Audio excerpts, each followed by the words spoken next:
Olá pessoal, estou de volta. Hoje é um clube do livro.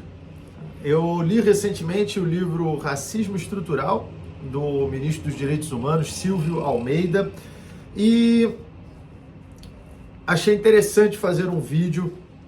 Peraí, já vem lá. Não, já vem vocês, cara. Pô, começa a gravar. Cara, eu começar a gravar, já vem o Ministério Público aqui, ó. Cara, você não pode ver eu gravar um vídeo que você tem que vir aqui derrubar tudo. Dá um oi pro pessoal. Você não pode ver eu trabalhar, que você tem que vir aqui derrubar tudo. Fica aqui quieto, vai lá, vai brincar com seus irmãos. Cara, impressionante, cara. Eu começar, lá vem ele. Porque ele pisa aqui, treme a câmera, derruba tudo. Fica deitadinho aqui, tá bom? Vamos lá. Talvez ele esteja tentando me salvar, falando, olha, não fala, não vai falar sobre racismo, não vai comentar sobre isso. Mas já adianta aqui, não é um vídeo com piadas, tá? É um clube do livro, clube do livro, tá? Eu separei algumas partes aqui do livro, porque eu acho interessante debater sobre o racismo. É importante comentar sobre isso. Quando a gente fala essa palavra, já parece que já fica... Ih, meu Deus, porra, ele vai falar sobre racismo? Ele, um branco? Ih, vai dar problema. Mas olha, como eu falei, acho importante abordar esse tema, certo? Existe racismo? Claro que existe. Claro que existe. Já foi pior? Sim, já foi muito pior. Vide os anos de escravidão. Já melhorou? Sim. Há que melhorar mais? Sim. Mas é óbvio que existe racismo, precisa ser debatido, precisa ser combatido.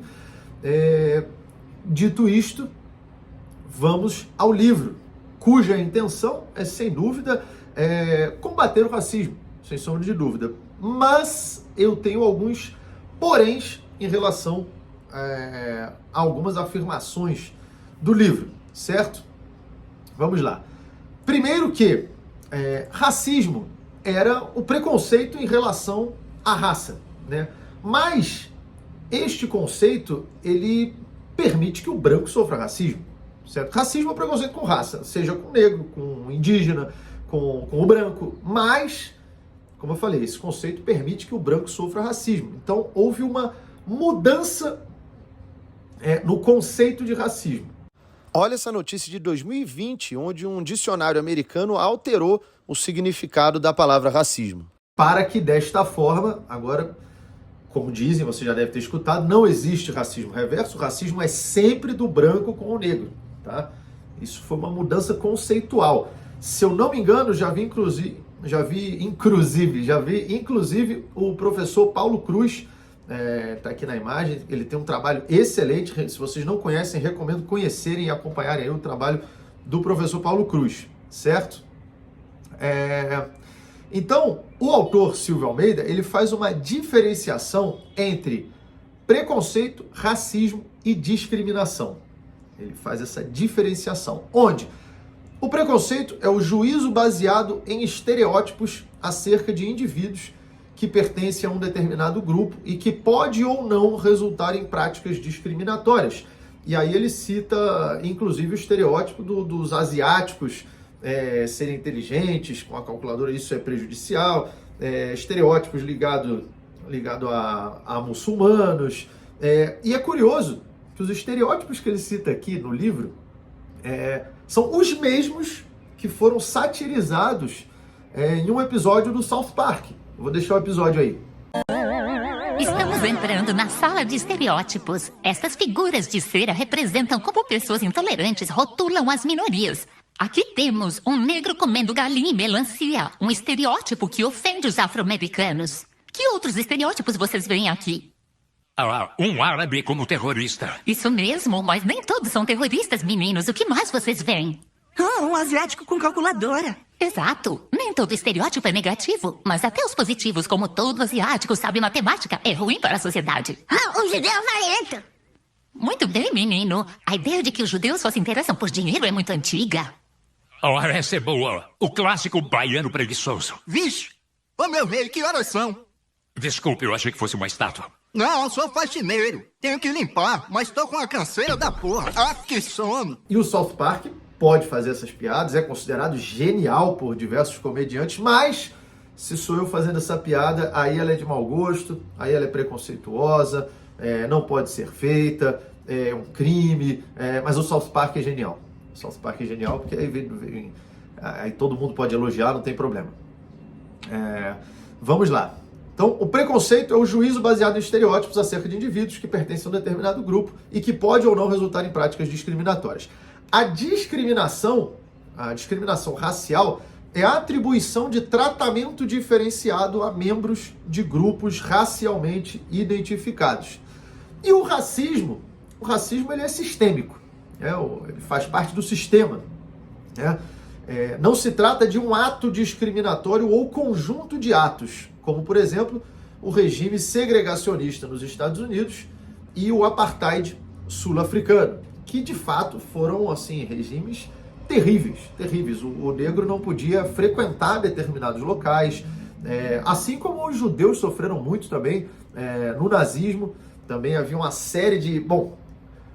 além do Holocausto, que é algo abominável e desumano, existia já uma série de restrições também aos judeus. Então, assim, isso são práticas abomináveis. Qualquer pessoa com um mínimo de humanidade, um mínimo de consciência, não concorda com isso. É óbvio. E aí, o autor cita aqui, inclusive mais de uma vez ao longo do livro, ele cita o regime segregacionista dos Estados Unidos e o apartheid sul-africano, que, como eu falei, foram regimes terríveis.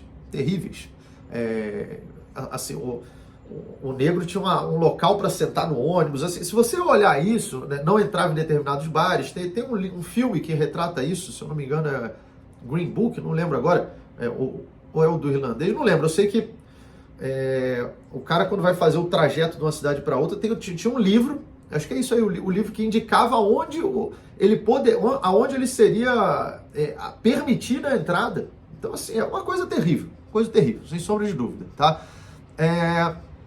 Então ele cita esses exemplos aqui que foram muito mais segregacionistas do que no Brasil, porque aqui a miscigenação foi mais forte. Mas ele também, o autor, desarma esse argumento, que alguém poderia falar, mas no Brasil, se alguém argumentar, olha, mas no Brasil não foi como nos Estados Unidos, como na África do Sul, porque aqui houve a miscigenação. E ele desarma esse argumento falando a respeito da miscigenação. A ideologia do racismo científico foi substituída pela ideologia da democracia racial, que consiste em afirmar a miscigenação como uma das características básicas da identidade nacional, como algo moralmente aceito. Então ele critica a miscigenação, porque boa parte dessa miscigenação que aconteceu no Brasil foi fruto de abusos, de estupros. Então não é que legal, aqui teve miscigenação, foi tudo uma boa. Não é assim. Então ele critica esse argumento de que no Brasil o racismo não é igual nos outros lugares, porque aqui teve a miscigenação. Ele desarma esse argumento. É contra isso. E o que é muito curioso, é que o Lula foi na África agradecer tudo que foi produzido na escravidão. E eu já fiz um vídeo a respeito disso, deixando claro, não acho que o Lula é racista e dá para compreender o que ele quis dizer, mas se fosse eu contando uma piada, já daria problema. E o Lula citou a miscigenação como algo positivo. A nossa cultura, a nossa cor, o nosso tamanho é resultado da miscigenação entre índios, negros e europeus. Ele citou como algo positivo. E o Silvio de Almeida, que condena isso, e é ministro dos Direitos Humanos, aí nessa hora tem um Alzheimer seletivo. Nessa hora, vamos fingir que não houve nada, vamos fingir que o Lula não falou isso, tá? É a boa e velha indignação seletiva. Ainda bem que era apenas o presidente da República falando isso na África. Ainda bem que não era um comediante num palco fazendo piada, porque daí iam pedir prisão, falar que isso é algo criminoso, que merece punição. Ainda bem que era apenas o presidente da República fazendo isso na África, na cara dos africanos. Mas tudo bem, vamos adiante. E aí o autor ainda descreve, além dessa, ele faz essa separação, né, conforme eu falei, de preconceito, racismo e discriminação, e ele também descreve 3 concepções de racismo: o individualista, o institucional e o estrutural. O individualista, o próprio nome já diz, ele parte do indivíduo, e aqui ele critica frases moralistas inconsequentes, que quando a pessoa fala, olha, racismo é errado, você pode estar falando isso e está sendo racista e perpetuando racismo. Outras frases, somos todos humanos.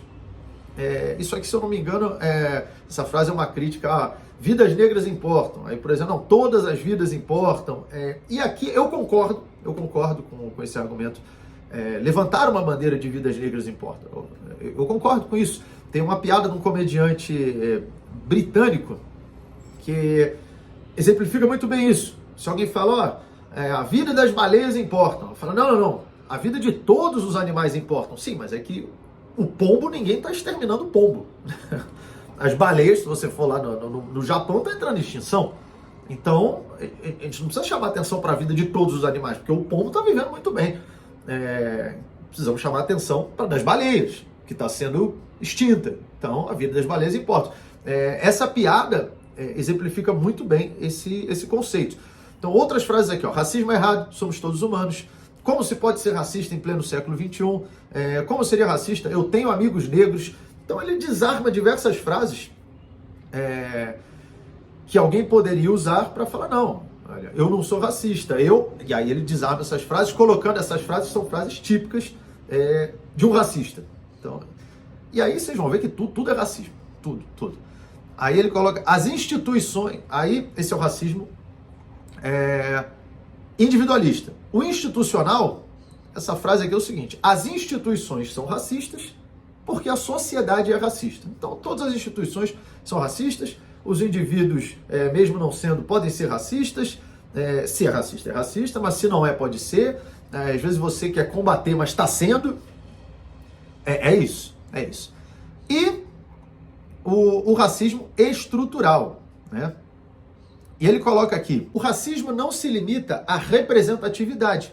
A presença de pessoas negras e outras minorias em espaços de poder não significa que a instituição deixará de agir de forma racista.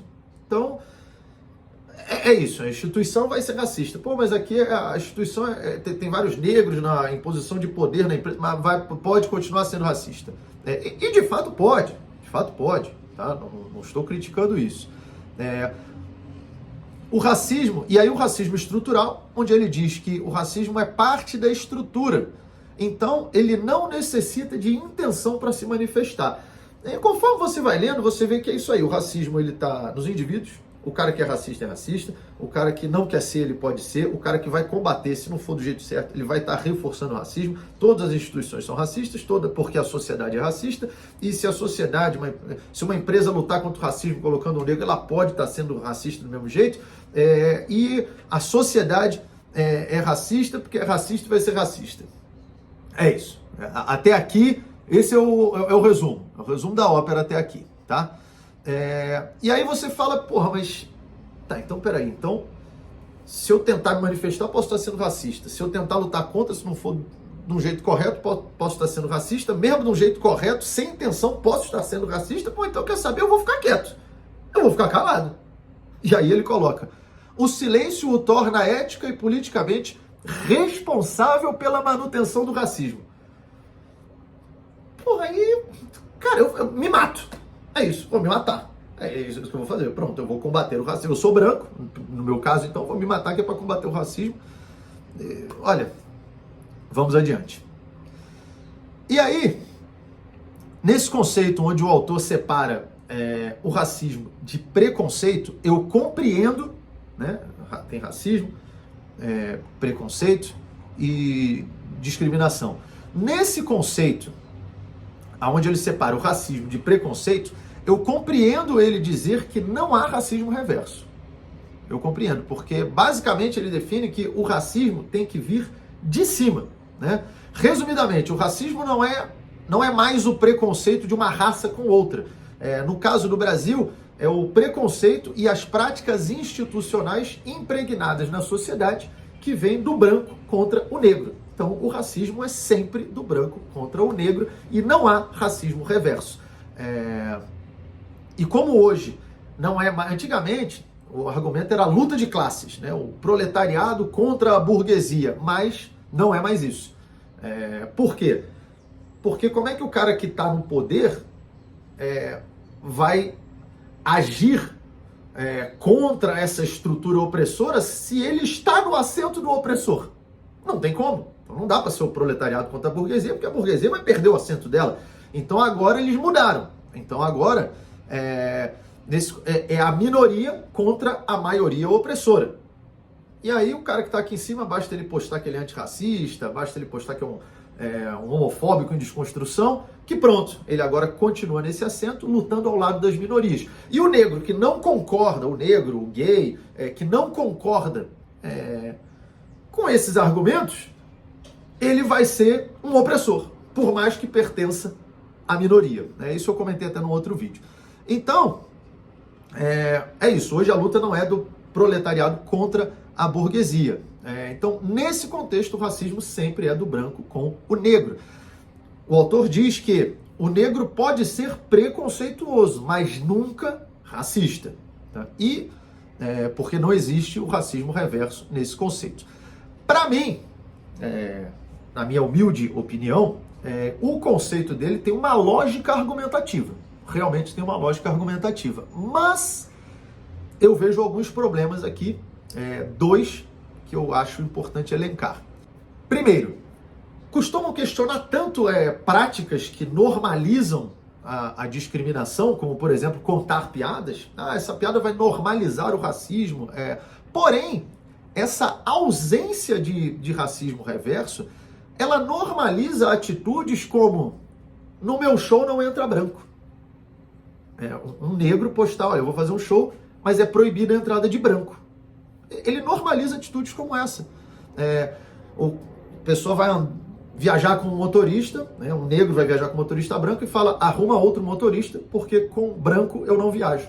Arruma outra pessoa, não vou viajar com esse funcionário branco. Mas não tem outro, então eu não vou. Demite ele, contrata outro. Ou mesmo questionar, um negro questionar o outro e falar: por que você namora uma branca? Esses exemplos que eu citei aqui, branco não entra no meu show, porque você namora uma branca e arruma outro motorista, não viaja com branco, são todos exemplos reais. São todos exemplos reais. Esse do show não entrar branco, isso foi postado no Twitter. Tá? Não me lembro de quem era o show. Se alguém pesquisar aí, a pessoa postou publicamente: eu vou fazer um show e branco não entra. E ok, não tem problema nenhum. Esses outros exemplos, arrume um outro motorista e porque você namora uma branca, esses exemplos vêm de um comediante que já foi elogiado por diversos veículos da mídia, um comediante negro. Quem me contou isso foi o dono da empresa. Eu não vou dar nomes aqui para não expor ninguém, mas o dono da empresa é negro. E ele estava trabalhando comigo, era a segunda vez que ele estava trabalhando comigo, a gente estava trocando ideia, batendo papo, um cara super gente boa. E ele falou: cara, porra, segunda vez que eu estou te levando, a gente já trocou altos papos aí, eu já levei o fulano de tal umas 10 vezes. Sabe quantas vezes eu tive uma conversa assim? Nunca. Não fala comigo. As vezes que ele falou comigo foi para me questionar porque eu namoro uma branca. Porra, cara, porque eu amo ela. Porque é minha esposa, mãe do meu filho. O cara tá questionando isso. Olha o absurdo. Olha o absurdo, cara. Pelo amor de Deus. E a outra lá que falou: não vou viajar com branco. Sendo que o dono da empresa é um negro. Mas o funcionário branco, ele falou: não viaja com ele. Arruma outro, não viaja com esse. Então, você está normalizando atitudes como essa. Porque você fala: não, isso aí não é racismo, não. Isso aí não é racismo, não. O racismo é só do branco contra o negro. Então, para mim, esse é o primeiro argumento contra este conceito que o autor apresenta. Segundo, eu tenho certeza que o objetivo do autor, o objetivo do livro, é fazer a sociedade progredir, combater o racismo, que é algo realmente terrível. Porém, esse avanço tem como combustível o ódio, nesse conceito. E eu não creio que isso vai dar bons frutos no futuro. Porque quando você fala: olha, temos aqui uma pessoa opressora, imagina uma sala aí tem o opressor, tá lá, fortão, batendo nas minorias, né? No gay, no negro, no indígena. Aí você fala, chega, isso não pode acontecer. E realmente, é verdade, tem uma pessoa batendo nos outros, ainda mais em alguém mais fraco. Aí você amarra o cara forte, distribui um monte de pedaço de pau pros outros e manda eles espancarem ele. Porra, é assim que vocês querem promover um avanço na sociedade? É desse jeito? Ah, mas ele é muito forte, já bateu muito. Tá na hora dele apanhar também. Aí eu não concordo. Então, então você acha que tem que bater nas minorias? Não, claro que não. Eu não acho que tem que bater em ninguém. Você jamais vai promover a paz por meio do ódio. E aí, o autor cita também como exemplo da ausência de racismo reverso, isso está aqui no livro, ele diz: homens brancos não perdem vagas de emprego pelo fato de serem brancos. E opa, hoje em dia já perde sim. Tem alguns casos onde priorizam o negro, onde o branco, se estiver entre o branco e o negro, fala, vou contratar o negro porque ele é negro. Então isso já acontece. Em uma proporção menor, eu não tenho dados para afirmar, mas provavelmente sim. Eu não vou ser hipócrita, provavelmente sim. Porém, o que ele fala, homens brancos não perdem vaga de emprego pelo fato de serem brancos. É uma afirmação do autor. E eu te garanto que há exceções a esse exemplo dele. Não sei o tamanho dessas exceções, mas já perde sim. Em menor proporção, provavelmente. Mas já perdem. Isso quer dizer, então, que já existe racismo reverso? Em uma proporção menor, mas já existe? Né? É um furo nesse conceito que o autor apresenta. É um furo aqui. Vamos adiante. Mas só o fato de falar isso, não, então será que já existe? Só o fato de argumentar e debater ideias, que hoje é uma coisa assim, demonizada, né? As faculdades, que são um ambiente que deveriam estimular a pluralidade de pensamentos, o debate, né, o livre mercado de ideias, não. Na universidade, isso em vários locais, todo mundo tem que pensar igual. Mas na universidade, isso é, assim, completamente descabível. Completamente descabível você tolher, você expurgar determinados tipos de pensamentos. Isso é completamente absurdo. Então, só o fato de questionar, como eu fiz ali, o autor já coloca aqui, racismo reverso, para o autor, adivinha o quê? Discurso racista. Então, isso também então, tem o racismo individual, o racismo na instituição, o racismo na sociedade, o racismo na estrutura, o racismo em quem é racista, o racismo em quem não é racista, o racismo em quem quer combater o racismo em quem questiona conceitos a respeito do racismo. Tudo é racista. Aí mais uma frase do autor. Na cultura popular ainda é possível ouvir sobre a inaptidão dos negros para certas tarefas que exigem preparo intelectual, senso de estratégia e autoconfiança, como professor, médico, advogado, goleiro. Goleiro? Olha, ele pegou um caso, se eu não me engano, um jogador, eu não lembro quem, não sei se foi o Amaral, não lembro quem, mas falou isso.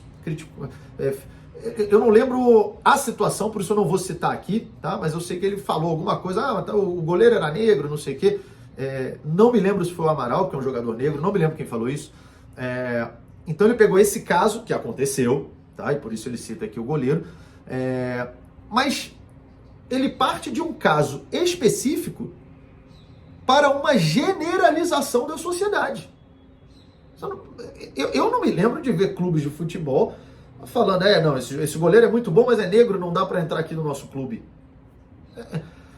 Veja bem, existe racismo no futebol? Claro que existe. Nós tivemos o exemplo aí do Vinícius Júnior, lá na Espanha, a torcida toda sendo racista contra ele, e pessoas comparando este caso com contar uma piada no palco. Que assim, se para você esses dois casos são iguais, eu não vou nem argumentar. Eu não vou nem começar a argumentar, porque esquece, você já tem a sua opinião formada, nada que eu fale vai adiantar. E se para você percebe que são diferentes, nenhum argumento meu é necessário, você já compreendeu. Adiante. Aí o autor coloca, O racismo constitui todo um imaginário social que a todo momento é reforçado pelos meios de comunicação, pela indústria cultural e pelo sistema educacional. Após anos vendo telenovelas brasileiras, um indivíduo vai acabar se convencendo que as mulheres negras têm uma vocação para o trabalho doméstico, que homens negros oscilam entre criminosos ou pessoas profundamente ingênuas e que homens brancos são líderes natos. Vamos lá. Bom, eu nunca me senti um líder nato por assistir novela. Bom, também eu não vi muita novela. Então, mas, sabe o que é curioso nesse caso aqui? Eu compreendo essa crítica dele, compreendo, tá? Recentemente eu vi um vídeo de várias atrizes negras criticando essa postura das novelas. Tá? No vídeo aparecia fulana de tal, e todas excelentes atrizes, diga-se de passagem. Fulana de tal, 40 novelas. Quantas vezes foi protagonista? 0. Fulana de tal, 70 novelas. Protagonismo? 0. Fulana de tal, 15 novelas. Quantas vezes foi protagonista? 0. Aí tinha lá, acho que a Thaís Araújo, 13 novelas, protagonista, sei lá, 2. Não me lembro os números, mas sei que era assim, algo descabível também. Então, mostrando, né, esse vídeo estava ali criticando essa postura racista das novelas. E esse vídeo era para lutar contra o racismo. Mas aí eu deixo um questionamento para vocês. Qual é a emissora que hoje mais levanta essa bandeira das minorias, de lutar contra o racismo? Qual que é a emissora? A Rede Globo. A Rede Globo. Essas novelas que as atrizes gravaram, foi em qual emissora? Foi na TV Tupi? Foi na TV Senado? Foi na Globo. Ou seja, a Globo causou um estrago e agora ela é aplaudida por tentar combater o estrago que ela causou. Meu Deus, como é que não percebem isso? Meu Deus do céu. Eu mesmo que assim, eu destruo o seu carro. Destruo, acabou, não sobrou nada. Destruí o seu carro. Seu carro era novo, você, tava pagando o carro ainda, eu destruí tudo. Aí eu vou lá e falo, mas olha, fica calmo, eu vou remediar isso. Tá aqui, 4 pneus. Pronto, aí ó, tá aqui. E o pessoal me aplaude, olha o Léo Lins, combatendo aí, ele está combatendo o preconceito automobilístico. Olha, muito bom, parabéns, que atitude, que atitude. Você vai falar, tá, obrigado pelos pneus, mas você destruiu o carro inteiro. Você deveria me dar outro carro, não um pneu. Porque, cara, essas atrizes citaram 70, 90, quase toda, 98% da Rede Globo. Aí agora a Globo vai lá, põe um protagonista, olha aqui, olha como estamos combatendo, olha aí, aplausos pra gente. Meu Deus do céu, como é que não percebem isso, cara? Adiante. Aí uma hora o autor parte para criticar a meritocracia, que hoje virou um pecado capital. Ao lado da gula, da luxúria, da inveja, da ira, veio a meritocracia. A meritocracia virou uma palavra demonizada, né? E aí ele fala aqui, no Brasil, a negação do racismo se sustenta pelo discurso da meritocracia. Se não há racismo, a culpa pela condição do negro é dele mesmo. Então não há racismo, o negro está assim por causa dele mesmo. Ele tem que batalhar e vencer na vida. Essa é a meritocracia. Mas peraí, mas quem, em sã consciência, diz que não há racismo? Eu não me recordo na minha vida de alguém falar para mim, racismo não existe. Eu não vou dizer que não existe um idiota que fale isso, mas quem em sã consciência fala isso? Que não existe racismo? Então assim, a impressão que fica para mim, quando eu estava nesse ponto do livro, é que o autor ele cria um mundo com regras próprias para justificar todos os seus achismos, né? Ele é o Thanos. Ele vai lá, ele cria um planeta. Tá aqui, ó, ele cria um planeta que tem o Deus racismo. É isso. Porque do jeito que ele descreve no livro, para mim o racismo é Deus. Ele é onipresente, onisciente, onipotente. É isso. O racismo ele é igual a Deus, ele tá em tudo. E aí tem um grupo de brancos malvados nesse planeta que diz que racismo não existe. Racismo não existe. E aí tá o Deus lá, onipresente, onisciente. E aí ele criou esse mundo para justificar os achismos dele. Porque eu não vejo ninguém argumentar que não existe racismo. Eu não vejo isso. Alguém falar, racismo é igual duende. Você tem que estar com a mente muito estragada de droga para poder enxergar. Porque não existe. É só maluco que vai ver. Eu nunca ouvi um argumento desse.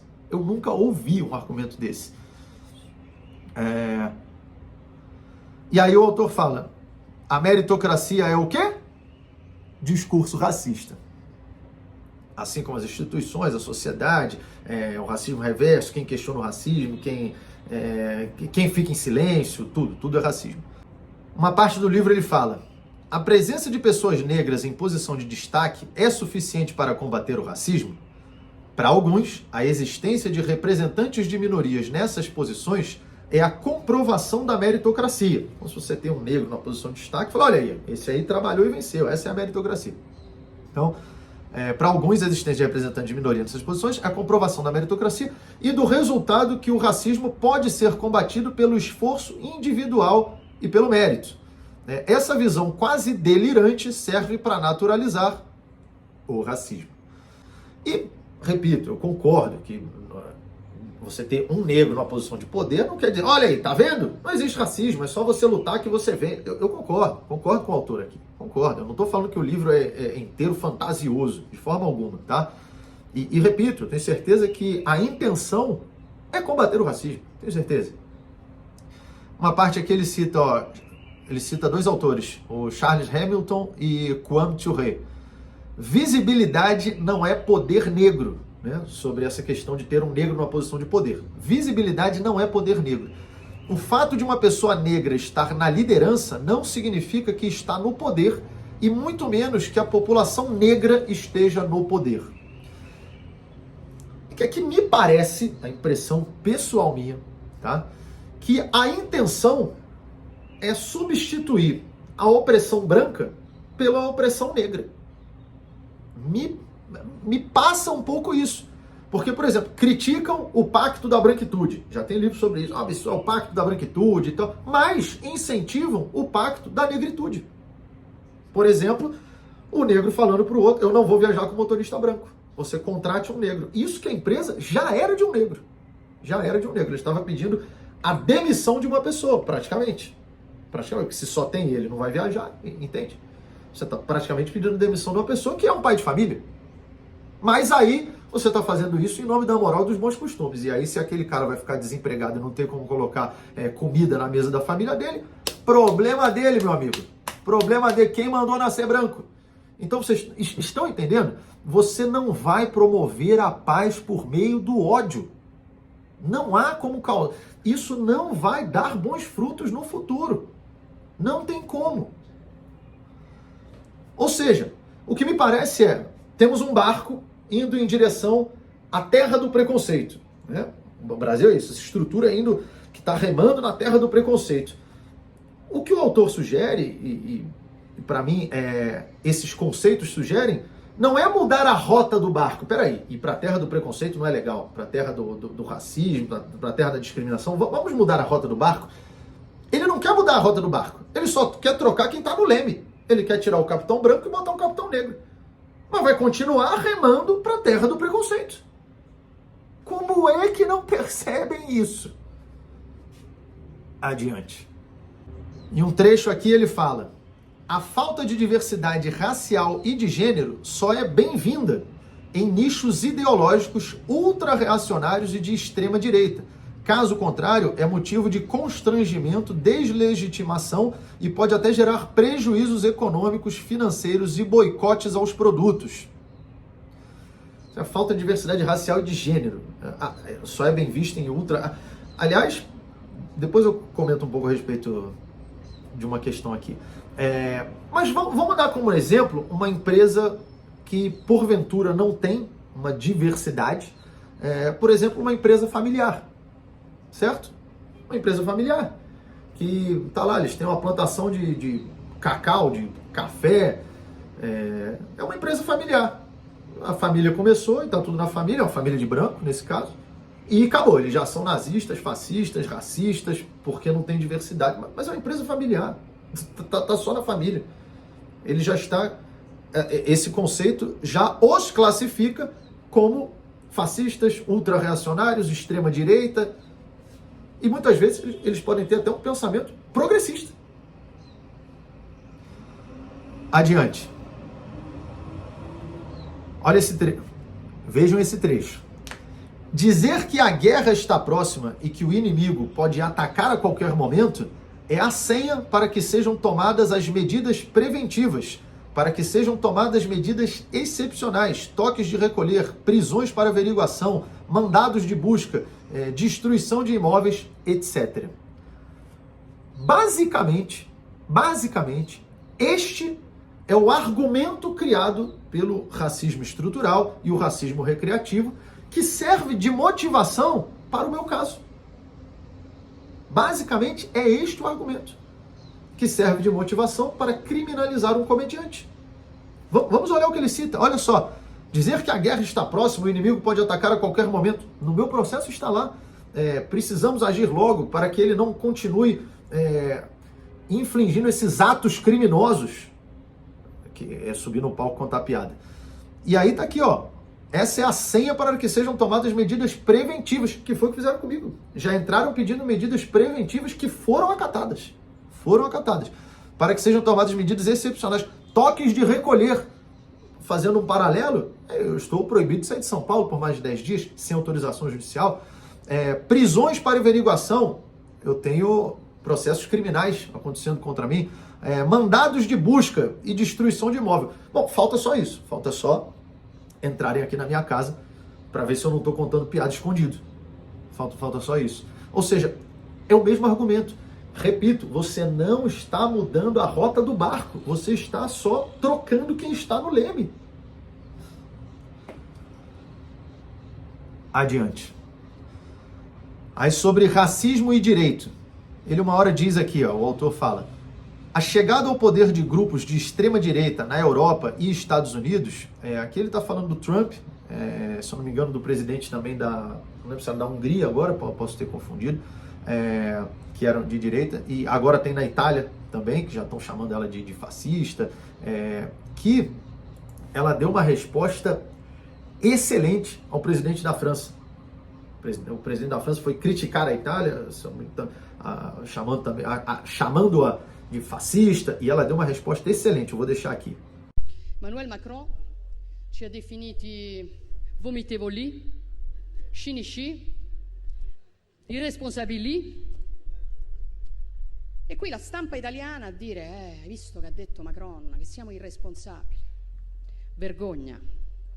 Irresponsabile Emmanuel Macron sono quelli che hanno bombardato la Libia perché gli dava fastidio che l'Italia avesse un rapporto privilegiato in campo energetico con Gheddafi, esponendoci al caos migrazione nel quale ci troviamo.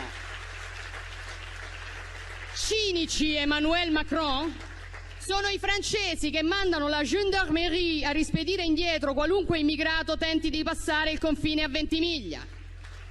Ma soprattutto, perché le cose vanno raccontate come si deve, vomitevole è chi, come la Francia, continua a sfruttare l'Africa stampando moneta per 14 nazioni africane sulle quali applica il signoraggio, facendo lavorare bambini nelle miniere, estraendo materie prime come accade in Niger, dove la Francia estrae il 30% dell'uranio che gli serve a far camminare le centrali nucleari e il 90% dei nigerini vive senza elettricità. Non ci venire a fare lezioni, Macron, perché l'Africa scappa da voi e la soluzione non è spostare gli africani in Europa, è liberare l'Africa da certi europei. Non accettiamo lezioni. Chiaro?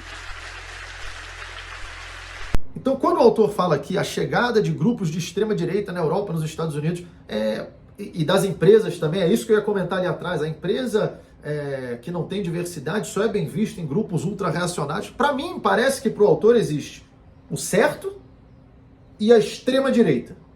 É isso. Existe a postura correta e os nazistas, fascistas, é isso. É isso, é uma visão, é uma dualidade. É criar o bem contra o mal. Desculpa, eu não acredito nisso. Eu não acredito nisso. Eu acredito, e eu não estou falando, você acha que o autor está errado? Não, em algumas coisas eu concordo, em outras eu discordo, mas para mim é a maneira dele pensar. Não estou dizendo que ele está errado. Ele pensa de uma maneira, eu penso de outra. Não quer dizer que a maneira dele é errada e tem que ser execrada. Mas, no pensamento de algumas pessoas, é assim que funciona. E se você luta pela liberdade de expressão, você tem que, inclusive, defender o direito da pessoa que é contra a liberdade de expressão. Por mais que essa pessoa, chegando ao poder, ela vai te calar e acabar com você. Por mais absurdo que eu ache a opinião dela, ela tem o direito de emitir a sua opinião.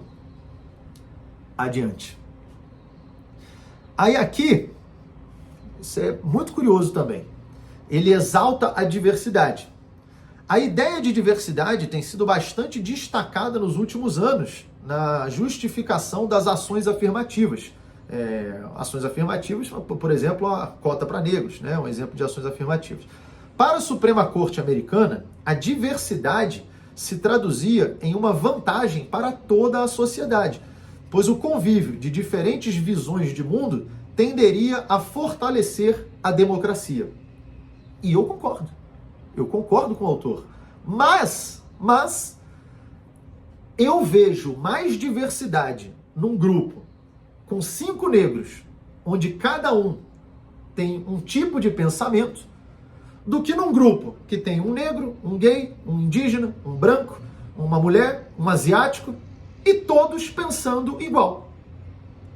Qual grupo tem mais diversidade? Para mim é esse, que tem 5 negros, cada um pensando de forma diferente. Tem muito mais diversidade, vai promover muito mais o convívio de diferentes visões de mundo, do que no grupo que é o Power Ranger. É o branco, o negro, o amarelo, a rosa, todos pensando igual.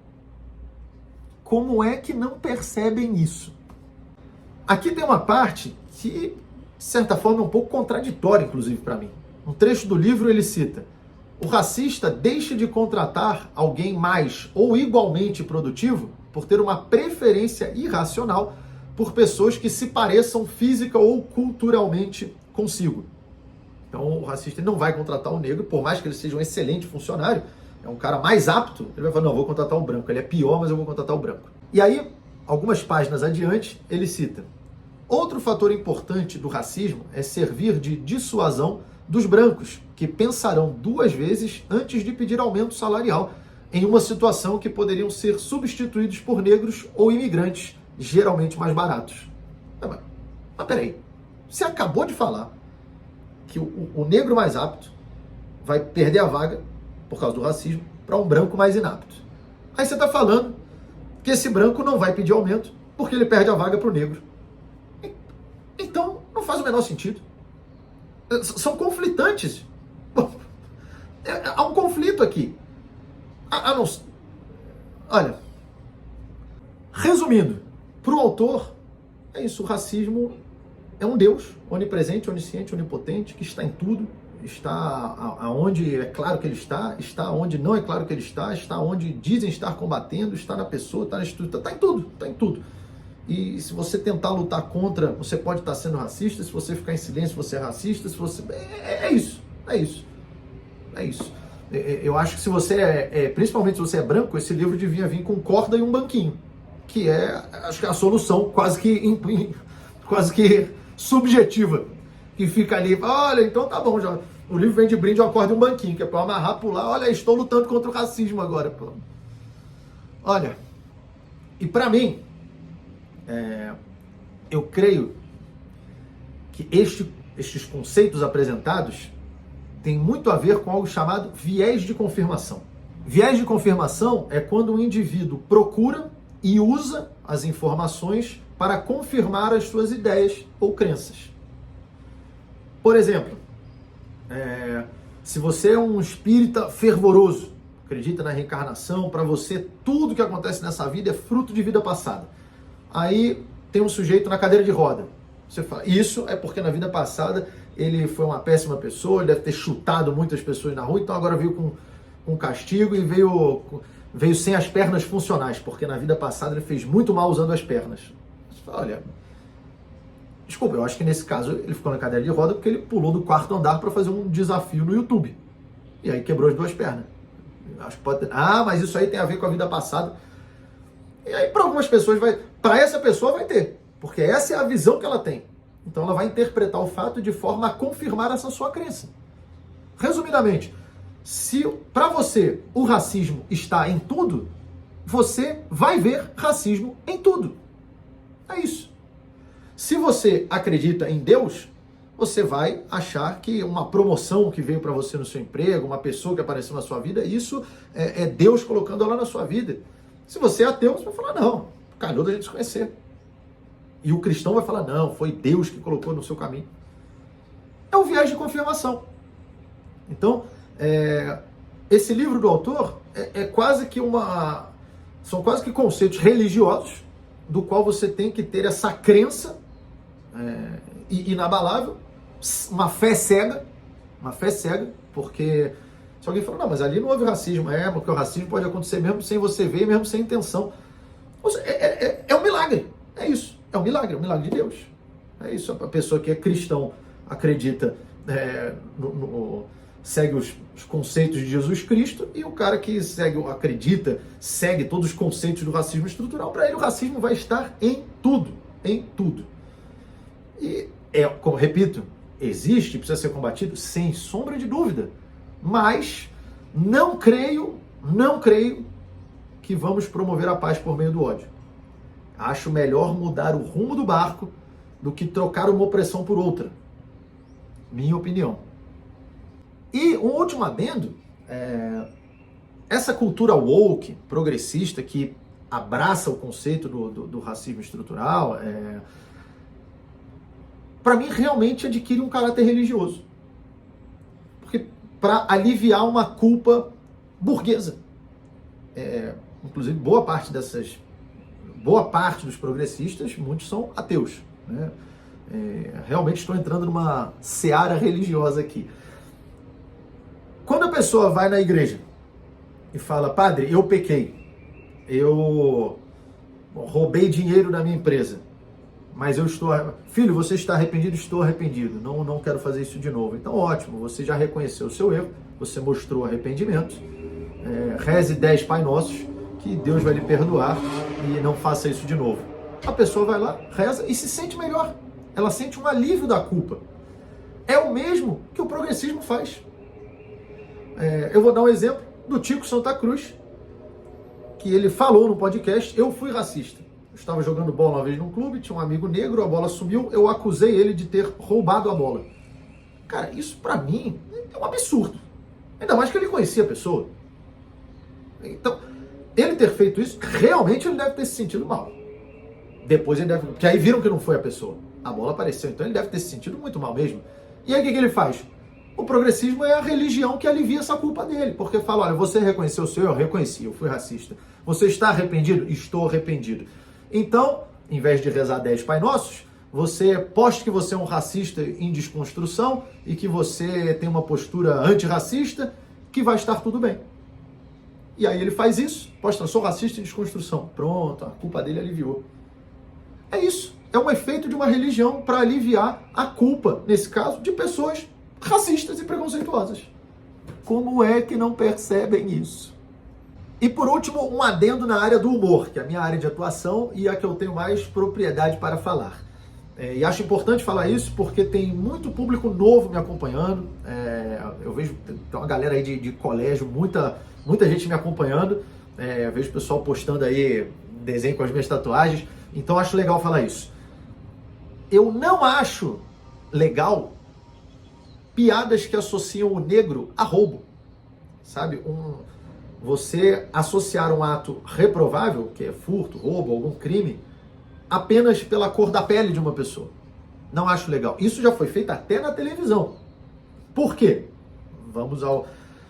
Infelizmente, né, nós tivemos a escravidão na nossa sociedade e quando a escravidão acabou, não houve um pensamento, não houveram métodos para inserir esses negros que haviam sido escravizados no mercado de trabalho. Então muitos ficaram relegados, marginalizados na sociedade e muitos foram obrigados a ter que partir para formas de sobrevivência que eram, bom, ou eu morro de fome, ou eu roubo uma comida. Então, foi um método de sobrevivência.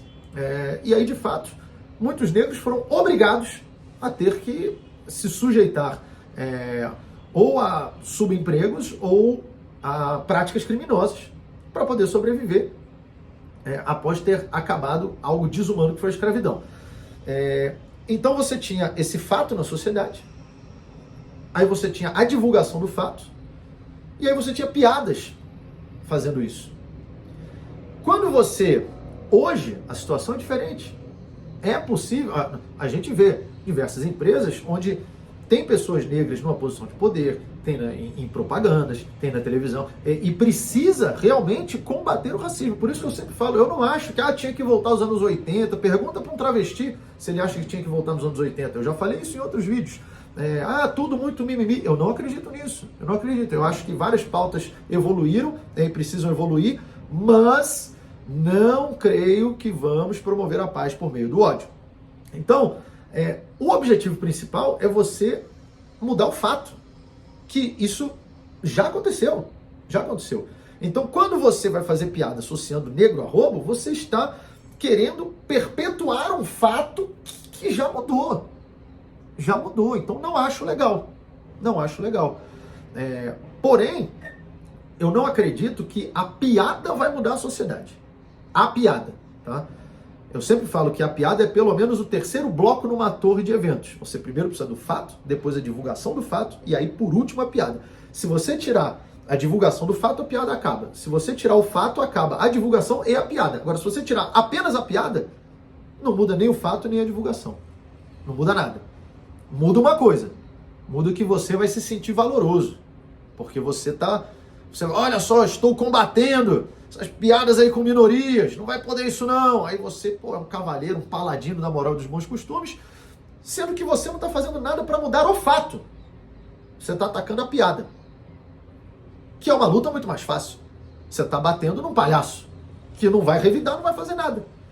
Então, é um atalho para você se sentir valoroso, combater a piada. É isso que muita gente faz hoje em dia. Eu acho que o importante é combater o fato.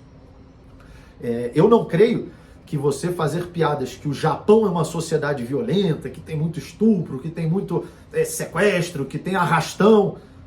Mas você fala, mas tem isso no Japão? Não, mas eu aposto que ficar fazendo piada sobre isso vai fazer o Japão ficar violento. É sério? É sério que vocês acreditam nisso? Alguém em sã consciência acredita nisso?